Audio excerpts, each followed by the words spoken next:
안녕하세요. 벌써 조리원 10일차입니다. 너무 잘 적응을 해가지고 여기서 있는 시간이 너무 좋아요, 저는.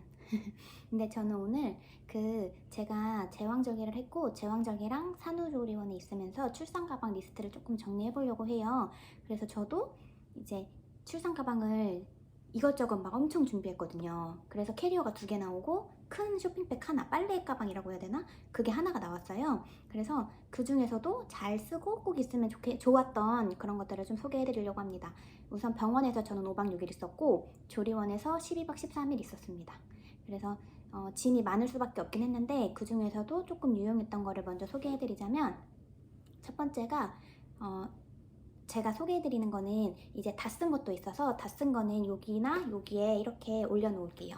우선 첫 번째는 멀티탭이에요. 이게 조리원에 콘센트가 많아서 멀티탭이 없어도 되지만 있으면 확실히 유용하더라고요. 왜냐면 저는 남편이 주말에 주로 왔었고 4일 정도 같이 있었는데 충전해야 될 것도 많고 여기 이 방에는 무선 충전기가 있긴 한데 그래도 긴급하게 충전을 해야 되거나 저는 노트북, 아이패드, 핸드폰, 애플워치, 남편 갤럭시워치 뭐 이런 거 다 있으니까 멀티탭이 하나 정도는 3구나 4구짜리 있으면 좋겠더라고요. 그래서 챙겨왔는데 유용하게 너무 잘 썼습니다.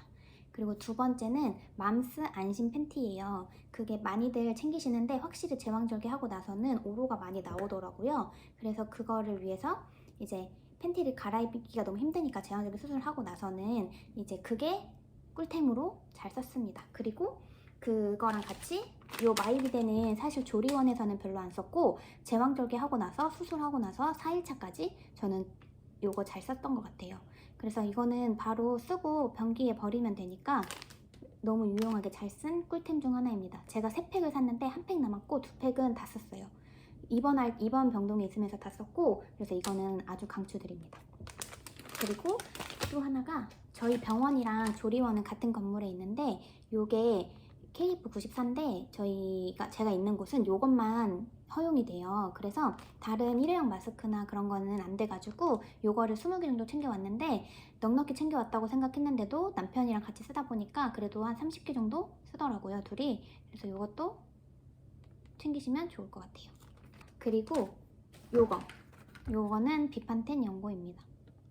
요거는 저는 아기가 기저귀 발진이 생길까봐 챙겨왔는데 모유를 먹는 아가들이 기저귀 발진이 더 올 수 있다고 하더라고요. 근데 짱짱이도 모유를 먹고 있고 분유를 지금 보충으로 혼합을 하고 있는데 요거를 지금 현재는 조리원에서 발라주고 있어요. 조리원 이 약으로, 비파텐 약으로. 그래서 지금 제 거는 새 건데 집에 가서 쓸 건데 만약에 조리원에서 안 발라주는 곳이 있다면 기저귀 발진이 올 수도 있으니까 요거는 챙겨두시는 게 좋을 것 같아요. 저는 약국에서 미리 샀습니다. 그리고 요거는 수유 패드예요, 패드. 그래서 모유 젖이 돌기 시작할 때 이제 여기 흐를 수가 있더라고요. 그래서 요거를 붙이면 생리대 같은 역할을 가슴에 해주는 거라고 생각하시면 될 것 같아요. 그래서 전 이것도 굉장히 유용했어요. 그래서 요것도 한 박스를 사서 진짜 거의 100ml 가까이 있는 큰 거를 샀는데 이걸 안 가져온 저희 조리원 동기 언니가 있어서 그것도 같이 좀 드리고 저도 여기서 여유롭게 사용을 하고 있답니다. 아마 집에 가서도 당분간은 모유를 줄 생각이라서 요거를 쓰지 않을까 싶어요.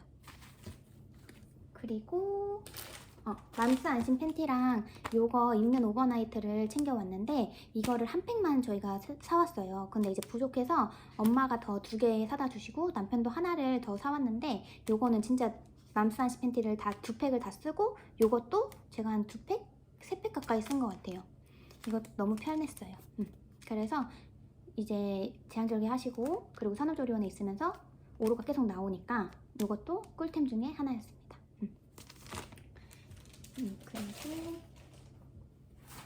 그리고 요거는 모유 저장 팩이에요. 근데 이거를 저는 매번 여기다가 쓰는 줄 알았더니 저희가 있는 곳은 병원이랑 산후조리원은 젖병에 담아서 드리더라고요. 근데 이제 저는 조리원에 올라갈 때 입실 지연이 2일이 있었는데 그때 병동에서 조리원으로 올라갈 때 여기에 담아달라고 하시더라고요. 그때는 또. 그래서 요거를 3장, 4장? 네, 그 정도만 쓴 것 같아요. 3, 4장 정도? 제가 입실 지원했을 때 딱 이틀. 그래서 지금 요만큼은 남아서 제가 어차피 집에 가서도 유축을 해놓을 예정이기 때문에 집에 가서도 쓸 건데 조리원에서 어떻게 하는지 그리고 병동에서 필요한 분들은 요것도 모유 저장팩도 준비하면 좋을 것 같습니다. 그리고 요거는 아이 초점책이에요. 근데 이게 초점책을 산후조리원에서 만드는 걸로 알고 있어서 프로그램 중에 있어서 이걸 굳이 가져오지 말까 했는데 챙겨오길 잘한 것 같아요. 왜냐면 제가 있는 동안 프로그램에 초점책이 아니라 흑백 모빌이었고, 요거 보면 짱짱이가 은근 잘 보더라고요. 아이가 이거를 보는지 안 보는지 모르겠는데 이쪽을 자꾸 보는 것 같기도 하고, 그리고 이거가 있으면은 확실히 시선이 이리로 가니까 아이가 우는 게 좀 덜한 느낌? 그래서 요것도 저는 준비하면 좋을 것 같아요. 초점책. 그래서 전 짱짱이가 올 때마다 자거나 울거나 하지만 눈을 뜨고 있을 땐 이걸 항상 옆에 두고 있답니다. 그리고 필수템은 아니고 좋았던 것 중에 하나는, 저는 이렇게 애착 인형을 2개를 갖고 왔어요. 근데 이제 이렇게 짜잘짜잘한 것들, 그리고 소소하게 소품들을 많이 챙겨와서 저는 짐이 굉장히 많았던 것 같아요. 그래서 이런 거는 그냥 하나 정도만 같이 놓고 찍을 사진? 왜냐면 모자 동시를 하기 때문에 모자 동시를 하면서 짱짱이가 아이가 웃는 모습이 있거나 같이 좀 소중하게 추억을 남길 수 있는 사진을 찍을 때는 저런 게 있으면 좋더라고요. 그리고 저는 요거 라놀 크림이에요. 제가 그 유축을 할 때 양이 적은 편이었는데, 그리고 양이 적었는데 어느 순간 짱짱이가 제가 하는 수유 자세가 불편했는지 앙 물더라고요, 가슴 부분을. 그래가지고 거기가 조금 찢기는 듯한 느낌이 들고 아팠는데 요거를 바르고 나서는 확실히 좋아졌어요. 그래서 저는 요것도 추천합니다. 근데 이런 것도 저는 몰랐는데 산후조리원 안에 살 수 있는 공간이 있더라고요. 그리고 인터넷이랑 별로 차이가 없어서 이거는 조리원에 들어가셔서 필요하신, 거기에 파는 곳이 있다면 필요시에 구매해도 괜찮을 것 같아요.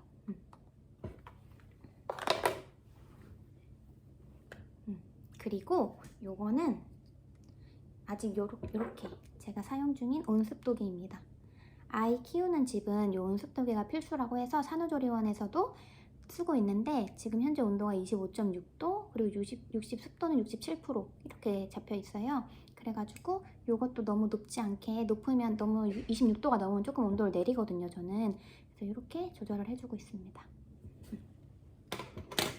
그리고 다음은 짱짱이 모자예요. 이거는 사실 귀엽게 사진 찍어줄 때, 주고 싶을 때 그 용도로 갖고 왔는데, 보니까 아이가 맘마 먹다가 딸꾹질 할 때도 있고 방에 오면서 딸꾹질을 하고 오는 경우도 있고 이래서 딸꾹질을 할 때 모자를 씌워주면 도움이 된다고 하더라고요. 그래서 요 모자도 하나 정도는 준비해 놓으면 좋을 것 같아요. 그리고 다음은 요 네임펜입니다. 요 네임펜이 왜 꿀템이냐면, 저희는 젖병에 갖다 줄 때 방 호수랑 그리고 몇 시에 먹었는지 아이 태명이 뭔지 그걸 적게 돼 있어요. 근데 이제 젖병에 위에 테이프를 붙여서 양쪽 끝을 접어서 이제 드리기 때문에 그때 이제 네임펜이 있으면 방에서 써서 갈 수 있어서 편하더라고요. 그래서 이 네임펜도 있으시면 좋을 것 같아요. 그리고 또 하나는 요 손목 보호대입니다. 지금 저는 이쪽에 그 캡을 꽂아놔서 착용을 못하고 있는데, 원래는 양쪽을 다 꽂았어요. 그래서 요 손목 보호대는 아이를 계속 오래 안고 있거나, 그리고 아이를 데려다 줄 때도 있고, 아이를 거의 트림 시킬 때도 있고, 수유할 때도 있고 이러니까 팔에 확실히 무리가 가더라고요. 제가 손목이 시큰시큰거린다는 느낌을 진짜 회사에서 일을 엄청 오래 할 때 빼고는 느낀 적이 없는데, 좀 시큰시큰하다는 느낌이 있었고, 그리고 요거는 저는 방금 짱짱이 수유를 또 했는데, 요게 그 마사지 받을 때 그 선생님이 알려주신 팁이라고 해야 되나? 그게 뭐냐면, 이거를 계속 하는 게 붓기가 더 생길 수 있다고 하더라고요. 그래서 이거는 아이 수유를 하거나 뭐 무거운 걸 들거나 그럴 때만 착용하는 걸 권해주셨어요. 그리고 또 하나는 제가 무압박 양말이랑 슬리퍼예요. 제가 무압박 양말이랑 슬리퍼는 여기서도 슬리퍼는 주세요. 근데 슬리퍼가 호텔용 슬리퍼여가지고 그 쿠션감이나 이런 게 거의 없는 슬리퍼예요. 그래서 저는 조금 불편했는데, 챙겨온 거는 좀 폭신폭신해가지고 너무 좋았고, 그리고 제가 제왕절개를 했을 때는 제 신발 사이즈가 245 그 정도인데, 240에서 245 그 정도인데 250을 시킬까 하다가 한 사이즈 더 크게 260을 시켰는데, 제왕절개 했을 때 260이 진짜 딱 맞았어요. 그러니까 붓기가 그때는 더 부을 수도 있기 때문에 조금 사이즈를 한 치수 정도는 큰 거를 여유 있게 사시기를 추천드립니다. 그리고 그리고 저는 여기 보시면 제가 갖고 온 그 디데이 달력 그게 있는데, 저는 박스로 엄청 크게 챙겨왔어요. 그래가지고 그 짐만 해도 무거운데, 그 요즘 달력으로 나온 게 있더라고요. 그래서 아이가 신생아 때는 왜 날짜, 이 사진이 언제인지 잘 모를 수 있잖아요. 근데 날짜가 있으면은 아, 며칠 되었구나, 이게 보기 편하더라고요. 그래서 그거 디데이 달력도 있으신 분들은 챙겨오시면 좋을 것 같고, 그리고 저는 또 하나는 삼각대인데, 이게 아이들을 찍을 때 영상으로 찍고 사진도 찍어주는데, 그게 이제 셀카보다도 이제 멀리서 찍고 싶거나 그 아이랑 저랑 있는 모습을 담고 싶을 때는 삼각대가 있으면 편하더라고요. 그래서 삼각대도 가져오면 좋을 것 같습니다. 그리고 저는 텀블러랑 빨대를 챙겨왔는데, 텀블러는 지금 조리원에서도 잘 사용하고 있고, 빨대는 제왕절개하고 3일? 2, 3일 차에 안 쓰더라고요, 빨대는. 왜냐면 누워있을 때 주로 쓰기 때문에. 근데 저는 빨대를 다이소에서 엄청 많이 그 있잖아요, 통으로 든 거, 그걸 샀는데 양이 너무 많고 한 5개에서 10개 사이만 준비해도 충분할 것 같아요. 저는 빨대, 구부리는 빨대. 많이는 안 해도 될 것 같습니다. 그리고 저희는 그 수술할 때 압박 스타킹이랑 그 상처 부위 연고랑 밴드를 미리 준비해서 드렸어요. 그래서 이제 수술 끝나고 나서는 압박 스타킹이 신겨져 있었고, 그리고 흉터 그 부위에 연고가 발라져 있었고, 그리고 요거는 수술 십밥 제거하고 나서 요 방수 밴드를 붙여줍니다. 그러니까 이게 그 제왕절개는 후 관리가 굉장히 중요하다고 하더라고요. 그래서 이 압박 스타킹이랑 그 흉터 관련해서는 병원에서 이제 준비하실 수 있으면 준비해서 드리면 좋을 것 같고, 아니면 개인적으로도 조금 흉터를 조금 치료하고 싶거나 조금 관리하고 싶으신 분들은 미리 준비하면 좋을 것 같습니다. 그리고 저는 지금 그 제왕절개 하고 조금 진물처럼 뭔가 나오는 상황인데, 그것도 이제 제왕절개 하신 분들은 자기 상처 이제 실밥 풀잖아요. 그러면은 그냥 냅두지 마시고 조금 상처가 잘 아물고 있는지, 그리고 아픈 그 고름이나 이런 게 없는지, 그리고 뭐 부어 오르거나 이러면은 바로 외래 진료를 잡기를, 그거는 꼭 추천드립니다. 아, 그리고 저는 여기 출산 가방 챙길 때 아기 비타민이랑 유산균 같이 있는 거를 이렇게 샀어요.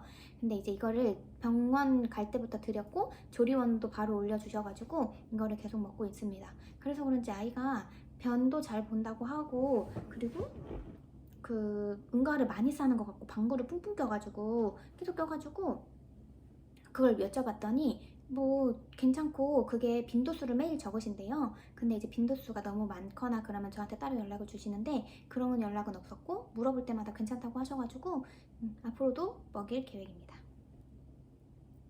그리고 저는 여름아가이기 때문에 여기가 에어컨이 아이 온도에 맞춰서 틀어져 있어요, 항상. 그리고 잘 때는 제가 온도를 살짝 높이긴 하는데, 그래도 추워서 저는 수면 바지를 입고 자거든요. 그러니까 이제 조금 추위를 많이 타고 감기도 예방할 겸 수면 바지는 여름아가인 경우분들은 안 챙겨도 되는데, 안 챙기면 나중에 추울 때 또 가지러 가야 되니까 하나 정도는 챙겨오고 쓰시면 좋을 것 같아요. 여기까지가 이제 제가 꿀템으로 소개해 드릴 것들이고, 그리고 개인이 먹는 영양제들 있잖아요. 그거는 수유 중에도 먹을 수 있는지 수유기에도 먹을 수 있는지 확인하셔가지고 먹을 수 있는 영양제라면 꼭 챙겨 먹기를 권해드리고, 저는 아침마다 그 철분제를 계속 먹거든요. 왜냐면 수치가 간당간당해가지고. 근데 그게 아침에 철분은 공복에 먹는 게 좋다고 해서 액상 철분을 먹고 있는데, 임산부나 이제 수유 하시는 분들도 먹을 수 있다고 해서 철분제도 같이 드시면 좋을 것 같아요. 그럼 여기까지 출산 가방 리스트를 정리했고, 이제 저는 그 많이 준비를 했고 이것저것 준비를 했어요. 뭐 예를 들어서 짱짱이 바디워시, 바디로션도 미리 샀고, 그리고 미리 사가지고 준비하고 했는데, 목욕할 때도 보니까 신생아 때는 거의 물로만 하고 로션도 안 바르는 게 좋다라고 하시더라고요. 그래가지고 그거는 또 안 쓰고 그냥 가져갈 것 같고, 그리고 여러 가지를 준비했는데 그거를 거의 여기서 다 있기 때문에, 조리원에 어느 정도 있기 때문에, 뭐 예를 들어서 유두 보호기도 저는 미리 사야 되나 해서 사이즈를 모르는데 그냥 M을 사야 되나 L을 사야 되나 라지를 사야 되나 고민을 엄청 많이 했단 말이죠. 근데 여기서 테스트를 하고 이게 애기가 잘 맞는지 그리고 괜찮은지 보고 그거를 사도 늦지 않기 때문에 웬만한 거는 조리원에서 살 수 있는 것 같고, 그리고 너무 많이 짐을 싸오면 짐을 가져갈 때도 일이더라고요. 저는 남편이 병원에서 한번 가져갔고 산후조리원에서도 또 한 번 가져갔는데도 캐리어가 하나 반 나올 것 같아요. 그러니까 이게 짐이 많다고 해서 절대 좋은 게 아니니까 그러니까 꼭 필요한 것들만 해서 가져가시기를 추천드립니다.